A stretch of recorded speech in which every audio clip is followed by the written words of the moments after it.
Drew, I think the obvious first question is David Dixon is a sharpshooter now. Can you just talk about his performance, especially down the stretch with those big blocks and that three? Well, let's go defense first, right? He's always, since day one, upon coming here to Duquesne, Dave's been a staple on the defensive end with his rim protection, his ability to step out and guard smaller guards. He brings a lot of versatility to us on defense, and you know, if it wasn't for some of the foul trouble, I think he would get more blocks. But I'm just proud that he battled through. He had to play some heavier minutes for us tonight, probably more than he's played all season at 25. He plays so hard, you know, for a 4-minute stretch. Dave is running. We asking him to set screens. He's blocking shots. He gets tired, right, and rightfully so, because he's giving it everything he got. And then as far as sharpshooter goes, the guy has unbelievable confidence in himself. You know, he's capable of making a three. It's not something that's new. Now, he's not the go-to guy when it comes to threes, but they swung it to him. He stepped up and he made the shot. And it's no different than he's done in practice before.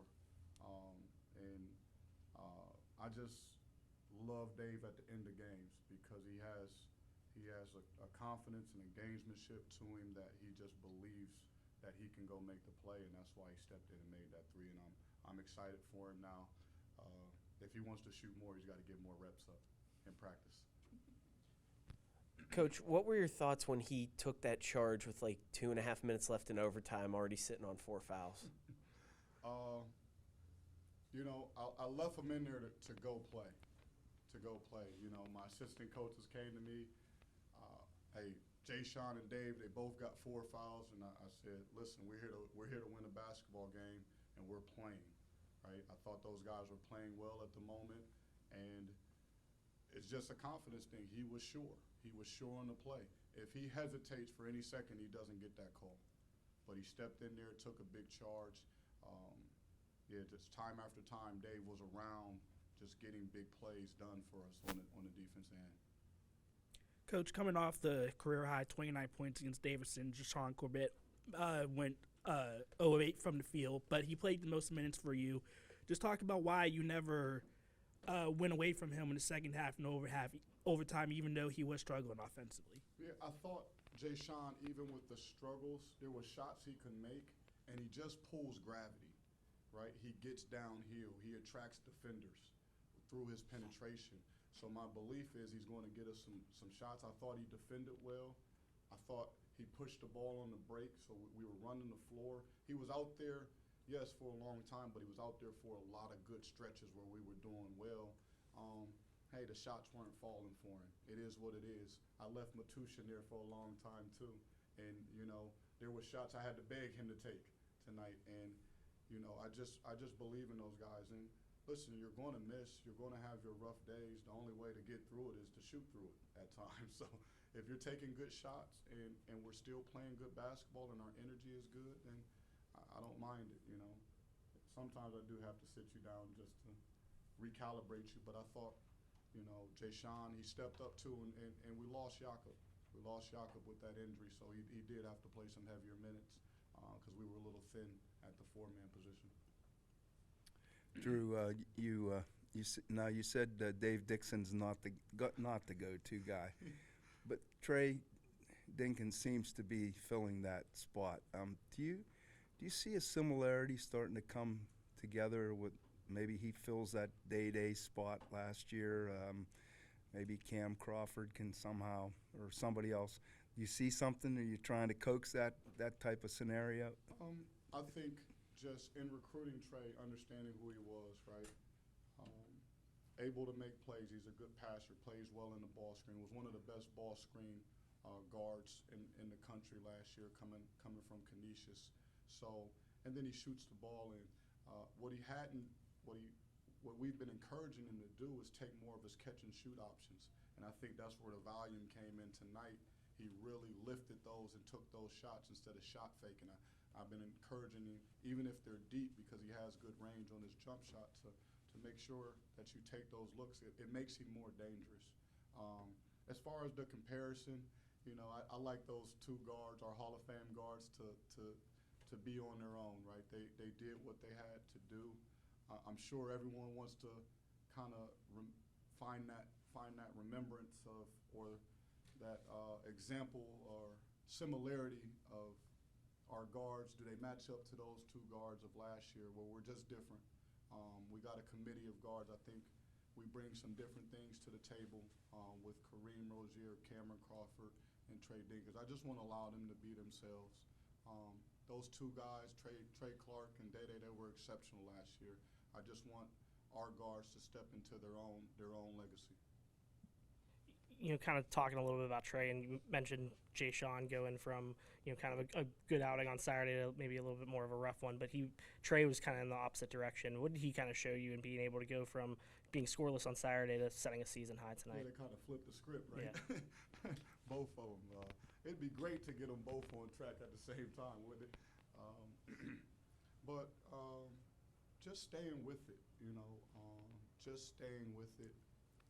I thought Saturday he got a little disgruntled, right? He missed some shots. The flow wasn't coming to him.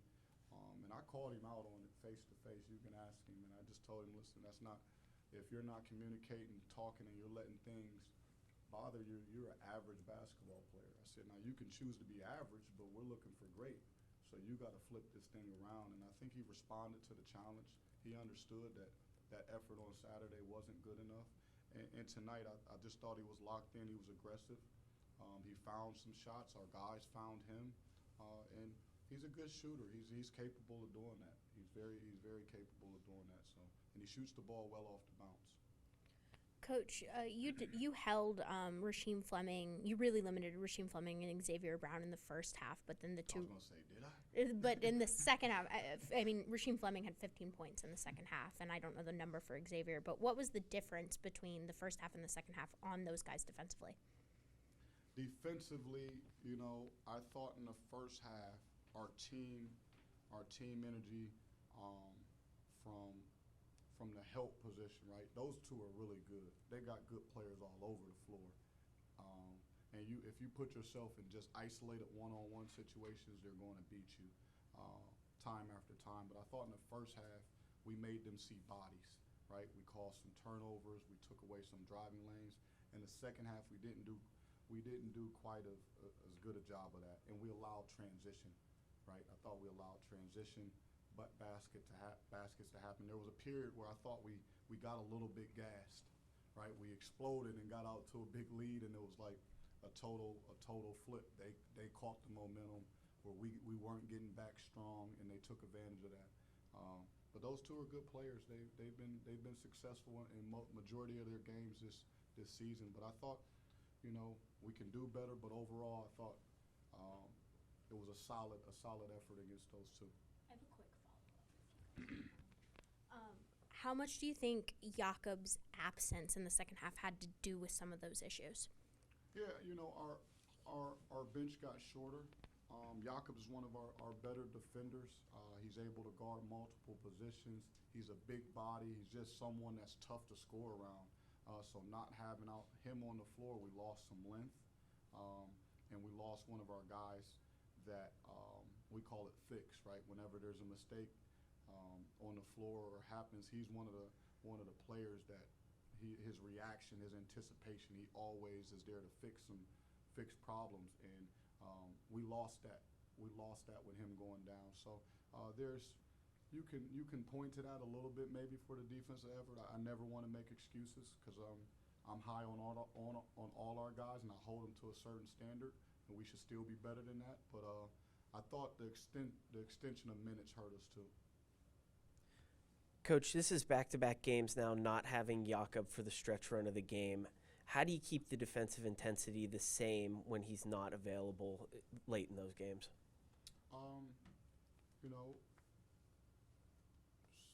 It's just the game, right? We gotta find guys to step up. I think our scheme, our strategy, will probably remain similar and the same, but I do think we're capable. Right, I think we're capable of making some of those plays. I may have to do a little bit a better job of keeping guys fresh. I think that the extended minutes hurt us, right? We just didn't get back, and they were running downhill on us. And it feels good when you get a couple layups, right? I thought they were tired for a moment too, and then all of a sudden they just had great energy, and it's just a role reversal. But we'll have to figure some things out. We just got to get a little bit sharper. We got to fine tune some things, but really it's going to come down to our individual effort, as it always does. You know, we got to be sharp with our individual effort, and we got to have high level communication. I know you mentioned that the differences between this year's guards and last year's guards, but one thing that has been consistent so far is the defending the opposing team's leading scorers. Sebastian Thomas, Connor Kuchera, and now Eric Reynolds, 1 of 9 tonight. Are you happy with how the perimeter defense has been so far with some of the new guards you brought in along with Kareem? Yeah, I think you know, for this team there was a challenge. We were good defensively last year. And I always go back because when I think about last year, I always have to remember that was a 2-year stretch, right? I remember those guys in their first season, they made a lot of mistakes defensively, but they played hard. But there was a maturation. We came into year 2 and they were even better. And I think our guys have taken a huge jump.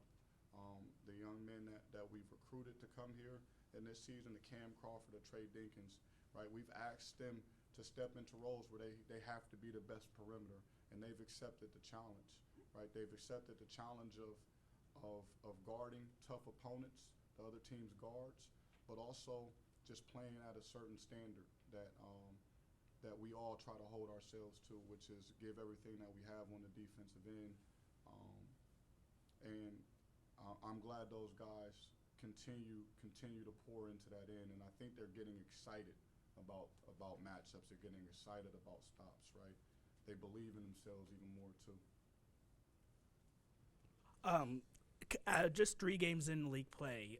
Once St. Louis wins tonight against St. Bonaventure, just one team left without a loss, and everyone else taking a loss. How does it make it easier as a coach where you can tell your players that this league is genuinely winnable and that you can achieve something after the disappointing non-con results? Yeah. I don't think about the disappointment. But yeah, I think this league is highly competitive from top to bottom. I don't think I haven't been in the league forever, but I've watched a lot of basketball. I watched the A-10 even when I was growing up. You have to come to play every night, right? There's always, even teams that are struggling, right? You go into someone's home court and they may be struggling, but you look over there and they got an all-league guard on their team and a big man who can cause you some issues. So you just have to be ready to play, and there's no rest, right? You play a game and you got to get geared up for your next opponent. Like this game matters tonight, right? It feels good to celebrate it, but we're gonna have to leave it. We're gonna have to leave it be. I'm going to have to get to Dave and tell him, listen, that 3 you made was days ago. We got to come back because we have to get geared up and ready to go. And that's just the depth of the A-10, the toughness of the league from top to bottom. Who's our next opponent? George Washington, right? Look, we got to go there. They just beat Dayton the other day. Like, I don't know what their result was tonight. Beat Rhode Island. They just beat Rhode Island. Like, listen, they're going to be ready to protect their home, and we can't be stuck in the past. But I love that about the league, man. It's highly competitive, and I think it's exciting. It's fun. Drew, Kareem came into tonight 15th in the nation in assists to turnover and goes 7 assists against 0 turnovers tonight. Just how impressed are you by not just the maturity with leadership, but the maturity by decisions and seeing that rub off on your guys? Yeah, we talk a lot about ball movement, and he's been a leading figure in that role, right? He's always taken great care of the ball. I think his playmaking is taking a jump. He's starting to see the floor even better. He's getting better in ball screens. So I'm excited about Kareem, how he's played. I thought there was some struggles early in non-conference play, but I think he's coming into his own. He's responded to his role of coming off the bench. He hasn't flinched. He's playing good basketball right now. He struggled the other day on Saturday too. He has some open looks, but he's confident.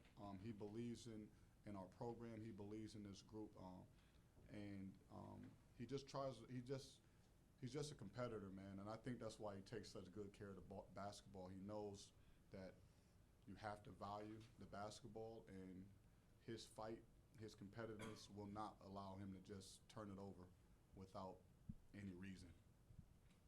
Speaking of responding, coming off the bench, you gotten 13 points in the last 2 games from Maximus Edwards, and his shot has struggled in a non-karma. What have you seen from him lately that's giving you the confidence to continue going to him even when you have other options? I think, like, what I see is some of the things you guys don't get to see, right? Now, I made a change in the lineup, right? I thought there was something that was needed for our team to take another step. A lot of guys could pack it in after I do that, right? Max has continued to fight. He wasn't playing well at the time, but he's building, right? And I know he wants to play even better than he did tonight. I know he wants to play more, and that's the struggle, because he doesn't even probably recognize that what he did tonight helped us win, right? What he did Saturday in Davidson gave us a chance to win. So he's building, and I just have to get him to a point where he's playing more consistent basketball, more confident basketball. And as long as he continues to accept that, all right, I played well tonight, let me see what I can do next time and build on it. And I played well tonight, let me go and have another good week of practice and build on it. If he continues to do that, Max is going to be perfectly fine. We'll see him even return to form, I believe, which is what, 12.6 rebounds? Possibly. But I think the main thing is that he's playing free and confident. Because right now I think he's a little bit on edge, right? I've taken him out at times. He's a little bit on edge, but I'm excited about how he's continuing to progress. I think he's got good basketball ahead of him. Coach, I was wondering if you could give us injury updates on both Jakob and Jake, if you have them. What do you want me to do? You asking the wrong guy. I'm asking the guy we got. I don't know where Jakob is right now. Hopefully it's mild. I haven't had a chance to sit down with our athletic trainers, but you know, good news is we got some time. We got some time off for him to get strong, to get back healthy. But at the end of the day, we're always going to make sure we put our guys in the best situation, right? Jakob's going to be tough to keep off the court, right? I knew he wasn't going to be able to play in the Davidson game, but this guy, he warmed up. He was like, "Coach, I can do it." And I'm like, "Yeah, you just don't have it today." And he realized that he wasn't moving the way he could, so he had to shut it down. But he's competitive. He wants to be out there. So I know he's going to hit treatment. He's going to hit the training room and get himself ready to play. And Jake is still, he's coming along. We're getting good updates. So there's a possibility that we may see him next game or in the near future here soon. Thank you, Coach. Cool, appreciate it. Thanks, Coach. Thank you. Good. Oh, all right, cool. Y'all have a good night.